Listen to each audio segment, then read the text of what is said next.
Une fois, on a traversé une petite rivière, on a traversé la frontière allemande, une petite rivière, je crois que ça devait s'appeler la Seille. La Seille. On a parti là, on a été encore assez quelques 5, 6 ou 8 kilomètres, je ne sais plus, je ne me rappelle plus. Et puis là, on était là, on a passé la nuit.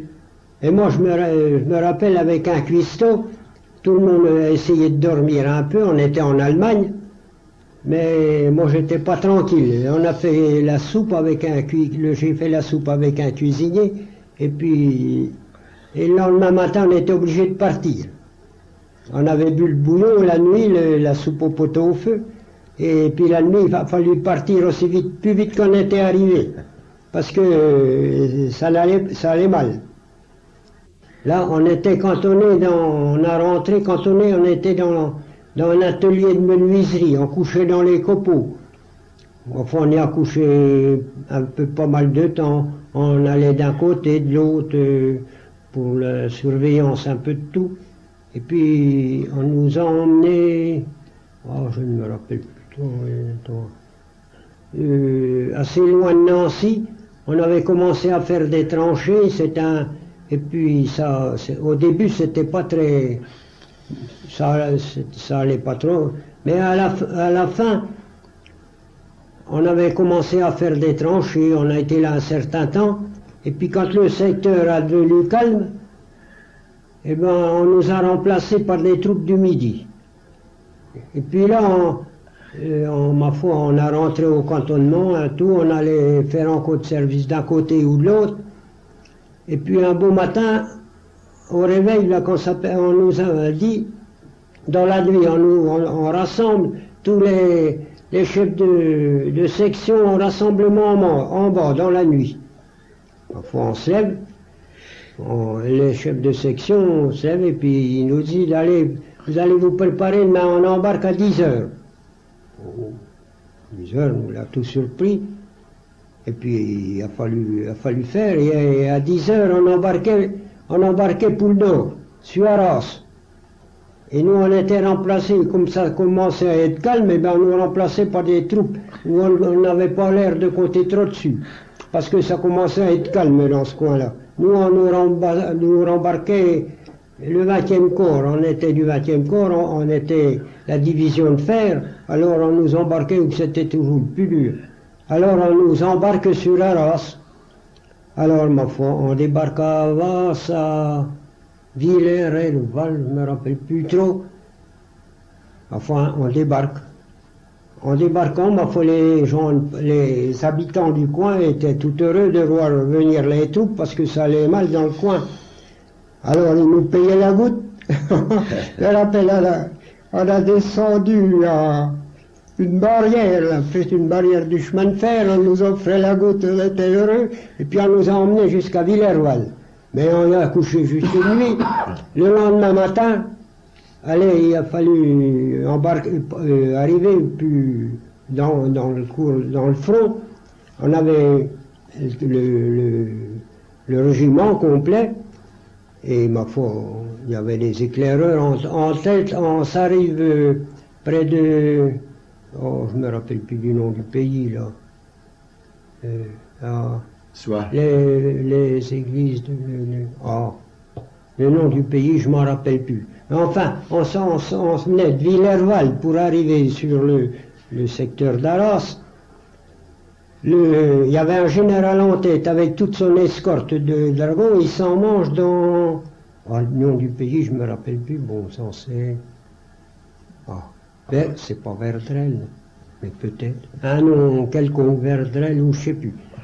Le général en tête avec son équipe de cavaliers, ils sont revenus. Le général y est revenu, mais il y a revenu beaucoup de chevaux, il n'y avait plus personne dedans, parce que le pays était occupé par les Allemands. Alors, c'est très bien, on dit, mais il faut déloger ils ont dit, il fallait déloger les Allemands du pays.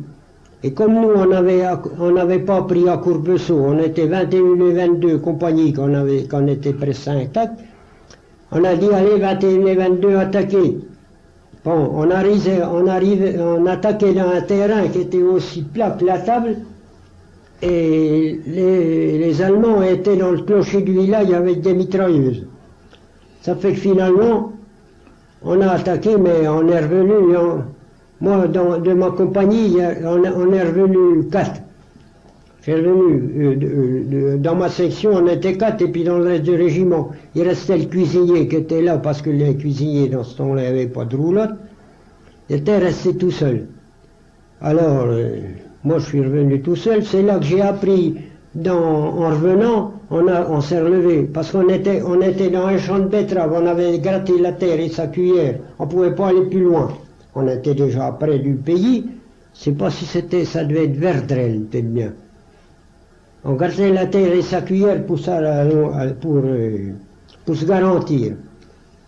Alors, ça fait que dans l'après-midi, il est arrivé une estafette, je ne sais même pas comment il a pu arriver, qu'il fallait, en arrière, qu'il fallait reculer. Je ne sais pas même comment il a pu arriver, parce qu'on ne pouvait pas trop lever son nez. Alors, il y avait un petit copain à côté de moi, il dit, allez, qu'est-ce qu'on fait? On y va, on se recule? Ben, je dis, mon Dieu, le nez, c'est passé dangereux, on était à plat ventre derrière son sac. Ah, il dit, tant pis. Alors, ma foi, il se lève, et puis moi aussi. Oh, il reçoit un coup dans le dos, dans son sac. Oh, il dit, c'est pas grave, c'est dans mon sac. Et puis ma foi, nous, la partie, on avait repéré un truc en arrière pour pouvoir se mettre en avançant. Alors, c'était un petit talus, on arrive à se mettre là. Pendant 5 minutes pour respirer, et puis ensuite, plus loin, ça nous arrive encore une fois derrière un petit talus comme ça. Et puis finalement, tous les deux, on se retrouve derrière, sous un noyer. Il y avait 2 soldats qui étaient là. Alors on y va, on se trouve là, et puis on causait, on dit, mon Dieu, nous, on leur raconte, nous, qu'est-ce qu'on a pris, nous, là, nous deux, je sais pas ce qu'il y a des restes de la section ou du régiment. Ah, ben, il dit, nous, mon Dieu, nous, il n'y a plus personne. Il dit, notre capitaine y est tué, nous, on nous là, comme ça, il n'y a plus personne. Nous, là, nous deux, puis je sais pas ce qu'il y a. Et puis nous, c'était à peu près pareil. Et puis là, qui nous raconte que son capitaine, c'était un type de l'Aube. Et comme moi, j'étais de l'Aube, ça m'intéressait. C'était justement qui était instituteur dans le canton de Pinet, près de Troyes, mon pays. Alors, je le connaissais très bien. Alors, c'est là où je l'avais fait... C'est là où j'en ai une mémoire, quoi. Puis je l'avais écrit à ma femme. Parce que quand j'écrivais on pliait des trucs avec une feuille qui enveloppait les cartouches. On n'avait pas les papiers à lettres. Et puis alors, ma foi, on a rentré comme ça. Quand j'ai arrivé à la section, moi je suis revenu avec le copain qui était avec moi, et puis après, j'ai retrouvé encore 2 types. Et on avait il fallait garder les issues de la commune, mais on n'était pas beaucoup. Quand on est arrivé parce que j'étais rien du tout, moi. Dans ce moment-là, j'étais ni caporal, j'étais simple soldat. On trouve notre cuisinier au pays, je peux plus vous citer les noms exactement.